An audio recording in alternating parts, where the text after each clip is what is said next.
What's up and good afternoon, guys? Welcome back to another video. This might actually be like the latest in the afternoon I have started a video in a long time. Life has just been super busy, work's been super busy. I'm trying to get a bunch of stuff figured out over at the warehouse, which I'll show you guys in a little bit. We've got new products coming out. I mean, it's just been absolutely crazy these last few days. Somebody,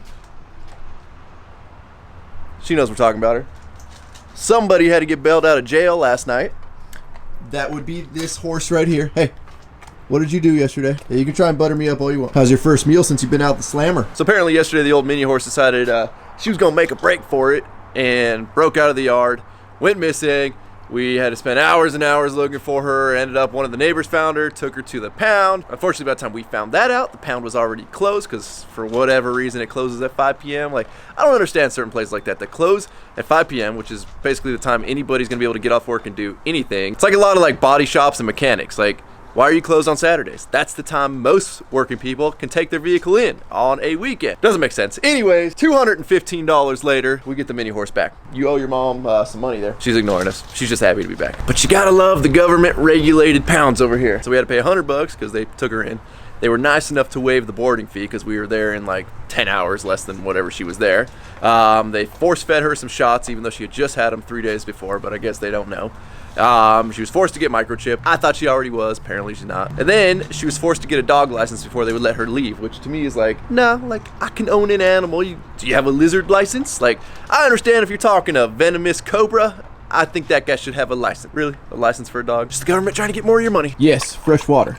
Much cleaner than the toilet you had to drink out of when you were in the slammer, huh? Dang, looks like you got in a couple prison fights while you were there too. I know, it was rough, huh? You were very docile today. Well, I thought I would make it over to the warehouse before dark, but apparently, yeah, that didn't really happen. But we did get our good buddy and friend, Gunner. What's up, buddy? You gonna come out? You come say hi to everybody? Did I wake you up? Maybe. All right. And can't forget all these XL Work For decals that I made last night. And for those of you guys wondering, yes, I do still have all the decal equipment at my house. I'm scared to move it. I don't want to like knock anything out of whack. And to me, like, it just makes more sense to keep it there instead of bringing it to the warehouse. And speaking of warehouse, let me just set this down over here. And I don't know if you guys can see because you guys are behind the camera. But one big change that we have made over here is, well, number one, we cleaned the place up kind of. I mean, I still do have my disgusting chair that I need to throw away. So this area was starting to become a catch-all and was getting annoying.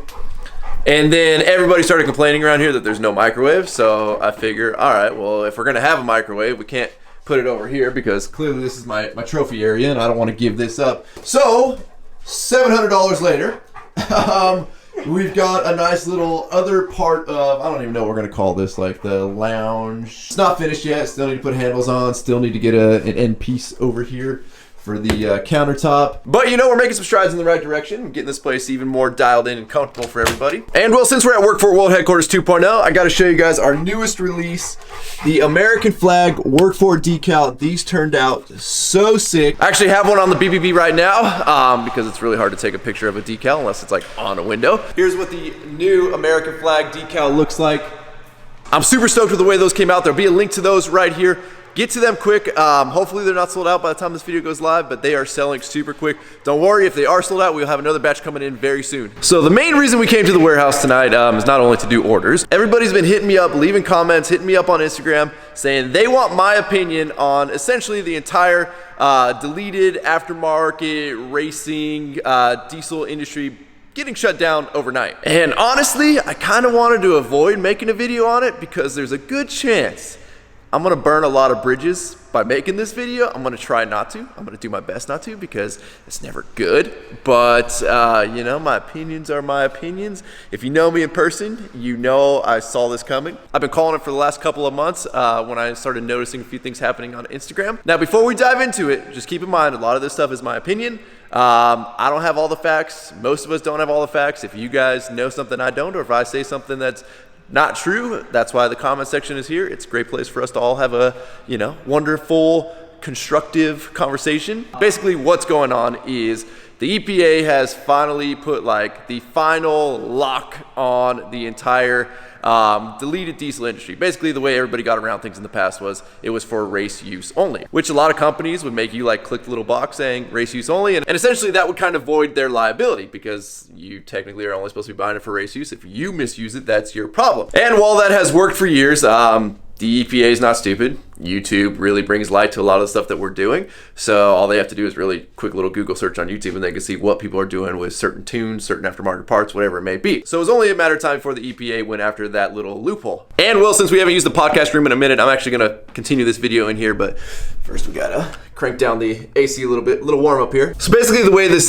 news all unfolded was PBEI basically put out a statement saying, hey, due to the EPA cracking down and basically making it illegal to sell any type of aftermarket race-only stuff, as of today, we're completely shutting down that side of basically our business. Now, most of you guys probably already know that whole story and how that went down, so I'm not gonna like get too in-depth on that. There's a couple other videos that really get in-depth on that. I'm gonna kind of do things the way I do things. I'm gonna look at the bigger picture and I'm gonna dig a little deeper than what most people out there are doing. And let's start at the very beginning where I noticed something big was about to happen. And that was when Corey from PBEI started hanging out with Gail Banks. Now, if you guys know Gail Banks, Banks Engineering, Banks Performance, they make a lot of emissions compliance stuff and they're big on preaching emissions compliance.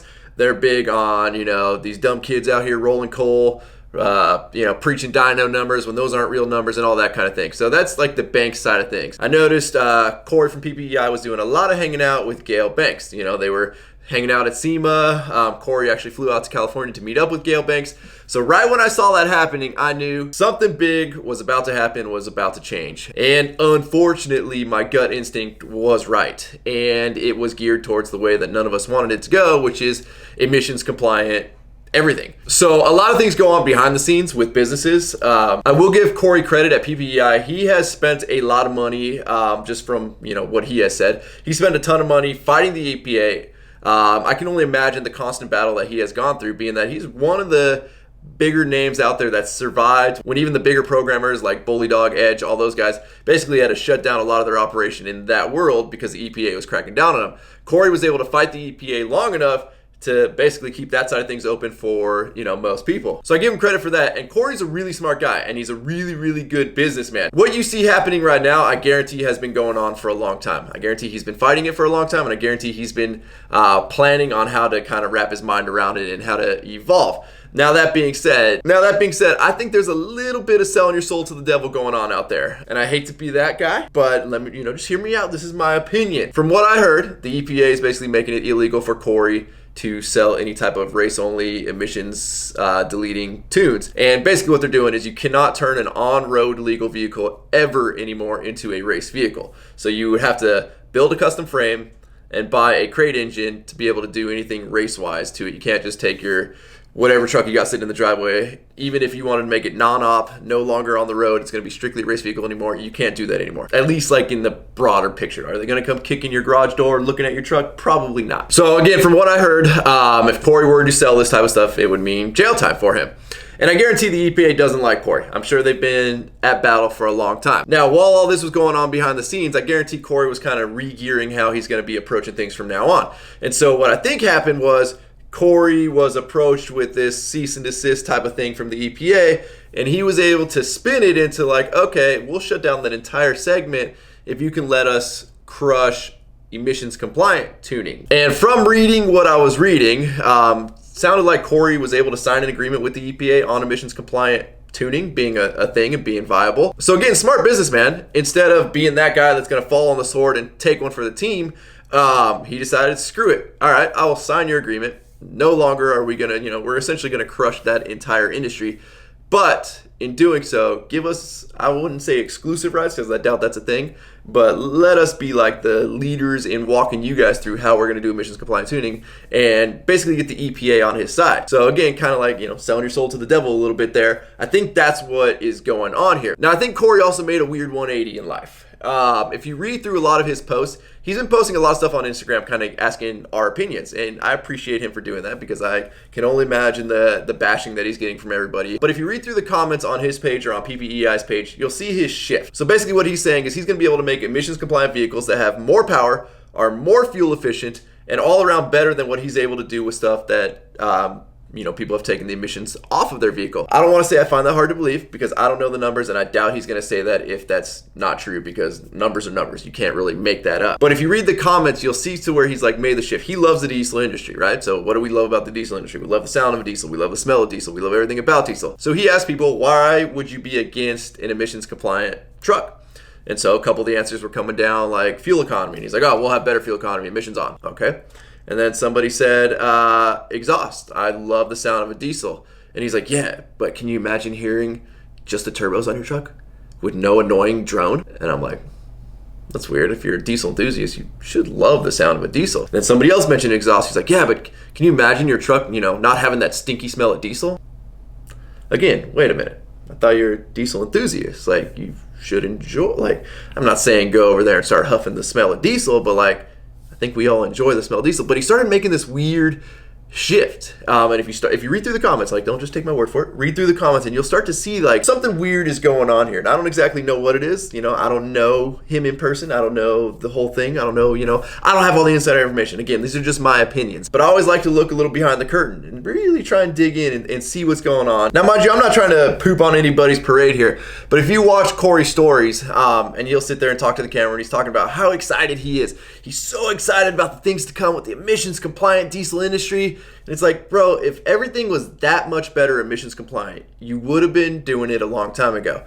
And I know he's talked about how they've already had some of this stuff already in line in the past, but if you can get that much better numbers out of a non-deleted diesel, you would have been doing it a long time ago. You would have been promoting the crap out of it because you would have been selling a lot more to people that are on highway vehicle use that are getting stopped in checkpoints and all that type of stuff. So if you were really genuinely as excited as you seem on camera, I don't see why you weren't doing this years ago. So little things like that is stuff that I'm picking up on that are making me kind of question the way things are going down. And, is what we're seeing a facade, or is this actually like real deal stuff? All right, now that I got most of my opinions out, what happens from here? So apparently in California, the rumor is there's going to be a lot more crackdowns.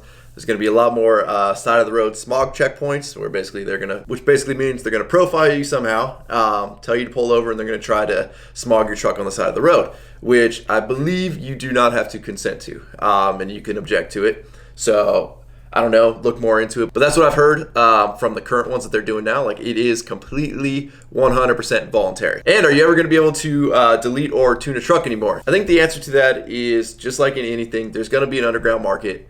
I don't want to go into too many details with that because God knows the EPA is going to be watching this video. I don't think it's completely dead, but the big players, I think at this point, are out. Everybody's going to have to try and find a different avenue. It's not going to be easy, and it's going to involve probably a little bit more sketchier things to do. Also, keep in mind, it's a good thing that the L5P ECMs were cracked, because I don't think there's going to be that big of money thrown behind being able to crack computers on trucks anymore. If there's not that big of a market for deleted stuff, there's not going to be that big of money going into the research and development it takes to crack into the engines on these things. That would be one of the biggest downfalls I could see coming from all this happening. Also, even finding aftermarket parts. I know most exhaust companies are already done. They're not going to sell you the parts that you need anymore. The good thing is, at the end of the day though, a custom exhaust ain't that hard to make. Some 5-inch pipe, somebody that can bend 5-inch pipe and a welder, like, you've got an exhaust. But it is definitely a huge blow to basically the lifestyle that we all love. And regardless of why you want to remove emissions products from your vehicle, most people do it because the reliability on those products sucks.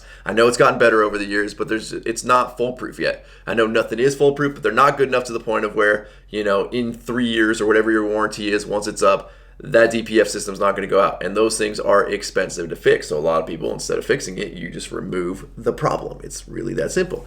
So look forward to a lot more diesel exhaust fluid. It's just all around going to make everything a bigger pain for everybody. Meanwhile, everybody's promoting and praising the crap out of electric vehicles because electricity and solar power and all that's like a feel-good term, whereas we all know, well, most of us know, lithium mining is horribly destructive. The lithium batteries are horrible for the environment. They're worse than our trucks. The time it would take an electric vehicle to offset what its gas counterparts emissions would be is like 10 years or something like that, which most people don't have their vehicles for 10 years. So that whole market doesn't make sense. But we all feel good talking about the electric market and electricity and charging your vehicle.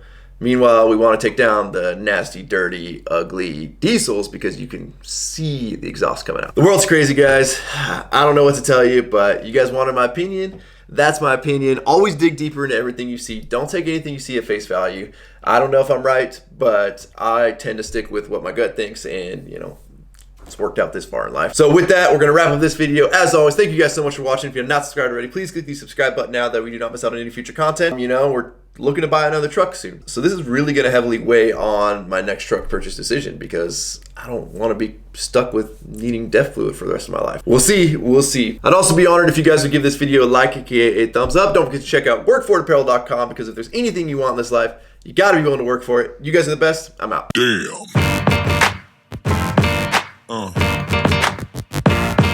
Yeah.